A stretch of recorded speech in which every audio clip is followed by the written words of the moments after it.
Zero Malabar സഭയുടെ ഐക്യവും ശക്തിയും പ്രകടമാക്കാൻ മേജർ ആർക്കി എപ്പിസ്കോപ്പൽ അസംബ്ലിയുടെ പാലായിലെ സമ്മേളനത്തിന് കഴിഞ്ഞെന്ന് എല്ലാവരും ഒരുപോലെ സമ്മതിക്കുന്നു.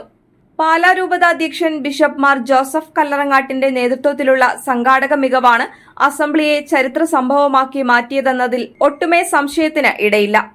പ്രതിസന്ധിയുടെ കാലഘട്ടത്തിൽ സഭയെ സധൈര്യം നയിച്ച മുൻ സഭാതലവൻ കർദിനാൾ ജോർജ് ആലഞ്ചേരിയെ അസംബ്ലിയിൽ ആദരിച്ചത് അങ്ങേയറ്റം അഭിനന്ദനം അർഹിക്കുന്നതാണ്.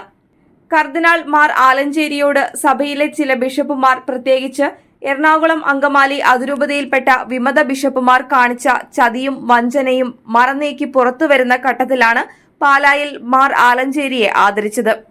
സഭയുടെ ഉന്നതമായ ഒരു വേദിയെ എന്തുകൊണ്ട് ബഹിഷ്കരണ വേദിയായി അവഹേളിക്കാൻ എറണാകുളത്തെ വിമതർ തീരുമാനിച്ചു? ഈ ചടങ്ങും തുരങ്കം വയ്ക്കാൻ ശ്രമിച്ചത് അവർ തന്നെയാണ് മാധ്യമങ്ങളിലൂടെ പുറം ലോകത്തെ അറിയിച്ചത്. കർദിനാൾ മാർ ജോർജ് ആലഞ്ചേരിയെ ആദരിക്കുന്നതിൽ പ്രതിഷേധിച്ച് എറണാകുളത്തു നിന്നുള്ള 7 പ്രതിനിധികൾ ചടങ്ങ് ബഹിഷ്കരിച്ചെന്ന് കാട്ടിയാണ് മുഖ്യധാരാ ചാനലുകളിൽ വാർത്ത വന്നത്. ആരാണ് ചടങ്ങ് ബഹിഷ്കരിക്കാൻ പ്രതിനിധികൾക്ക് നിർദ്ദേശം നൽകിയത്? കർദിനാൾ മാർ ജോർജ് ആലഞ്ചേരിയെയും സഭയുടെ ഉന്നതമായ മേജർ ആർക്കി എപ്പിസ്കോപ്പൽ അസംബ്ലിയെയും അവഹേളിക്കാനുള്ള വിമത നീക്കമാണ് ഇതിലൂടെ തെളിഞ്ഞത്. എറണാകുളത്തെ വിമത പ്രതിഷേധം പാലായിൽ പ്രകടിപ്പിച്ചെന്ന് വരുത്തി തീർക്കാൻ ആരാണ് ഇവർക്ക് അവസരം നൽകിയത്? വിമത പ്രതിനിധികൾ കത്ത് പുറത്തുവിട്ട് വാർത്തയായതുപോലും ആരും അറിഞ്ഞില്ല. എറണാകുളം അതിരൂപതയുടെ ഉത്തരവാദിത്വത്തിലുള്ള വിമത യൂട്യൂബ് ചാനലും ഇത് വലിയ സംഭവമായി അവതരിപ്പിച്ചു. യഥാർത്ഥത്തിൽ അതിരൂപതാ പ്രതിനിധികൾ സഭയെയും സഭാ നേതൃത്വത്തെയും അവഹേളിക്കാൻ ശ്രമിച്ചത് അതിരൂപതയുടെ യൂട്യൂബ് ചാനലിൽ വാർത്തയായപ്പോൾ രൂപതയിൽ നടക്കുന്ന വിമത പ്രവർത്തനത്തിന്റെ ഗൂഢാലോചനയുടെ ചിത്രമല്ലേ ഇതിൽ തെളിഞ്ഞത്? ചാനലിലൂടെ സഭയെ അധിക്ഷേപിക്കാൻ അപ്പസ്തോലിക് അഡ്മിനിസ്ട്രേറ്റർ മാർ ബോസ്കോ പുത്തൂരാണോ നേതൃത്വം നൽകിയത്?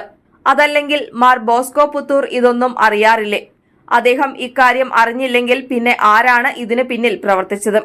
സഭയോട് അനുസരണയില്ലാത്തവരെ അസംബ്ലിയിലേക്ക് പ്രതിനിധികളായി തെരഞ്ഞെടുത്തത് ആരാണ്? ഇത് നിയന്ത്രിക്കുകയും നേതൃത്വം നൽകിയവർക്കെതിരെ നടപടിയെടുക്കാനെങ്കിലും ഉള്ള ത്രാണി മാർ പുത്തൂരിന് ഉണ്ടാകേണ്ടേ? അതല്ല അപ്പസ്തോലിക് അഡ്മിനിസ്ട്രേറ്റർ വിമതരുടെ വെറും കുഴലൂത്തുകാരൻ മാത്രമോ? ഒരേ സമയം സഭാസ്നേഹവും സഭയെ തകർക്കലും നയമായി സ്വീകരിച്ചിരിക്കുന്നവരുടെ കുതന്ത്രങ്ങൾ ഇനിയെങ്കിലും അവസാനിപ്പിച്ചേ മതിയാകൂ. അല്ലെങ്കിൽ സാത്താന്റെ സമ്പൂർണ്ണ ആധിപത്യത്തിലേക്ക് ഇക്കൂട്ടർ എറണാകുളം അതിരൂപതയെ നയിക്കും. അതേസമയം മേജർ ആർക്കി എപ്പിസ്കോപ്പൽ അസംബ്ലിയിൽ മുൻ സഭാതലവൻ കർദിനാൾ ജോർജ് ആലഞ്ചേരിയെ സഭ ആദരിച്ച ചടങ്ങ് ബഹിഷ്കരിക്കാൻ എറണാകുളത്തെ വിമതർ അതിരൂപതയിൽ നിന്നുള്ള പ്രതിനിധികൾക്ക് നിർദ്ദേശം നൽകിയത് സിനഡ് ചർച്ച ചെയ്യണമെന്ന് കാത്തലിക് നസ്രാണി അസോസിയേഷൻ നേതൃയോഗം ആവശ്യപ്പെട്ടു. യോഗം കർദിനാളിന് ഐക്യദാർഢ്യം പ്രഖ്യാപിച്ചു. അതിരൂപത കോർ കമ്മിറ്റി അംഗങ്ങൾ ഒപ്പിട്ട പിന്തുണ കത്തും നൽകി.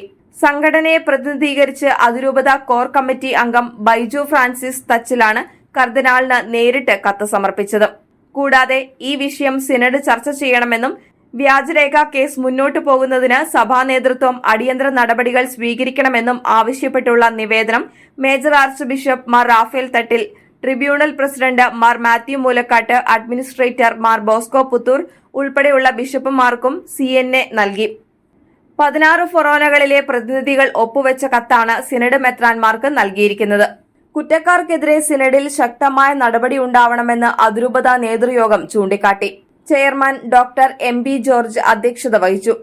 ജോസ് പാറേക്കാട്ടിൽ, പോൾസൺ കുടിയിരിപ്പിൽ, ഷൈബി പാപ്പച്ചൻ, MA ജോർജ്, ഡെയ്സി ജോയി, രമി പൌലോസ്, MJ ജോസഫ്, അമൽ ചെറുതുരുത്തി, ജോയി ജോസഫ്, ലാലി ജോസ് ഉൾപ്പെടെയുള്ള ഫൊറോന പ്രതിനിധികളാണ് കത്തിൽ ഒപ്പുവച്ചിരിക്കുന്നത്.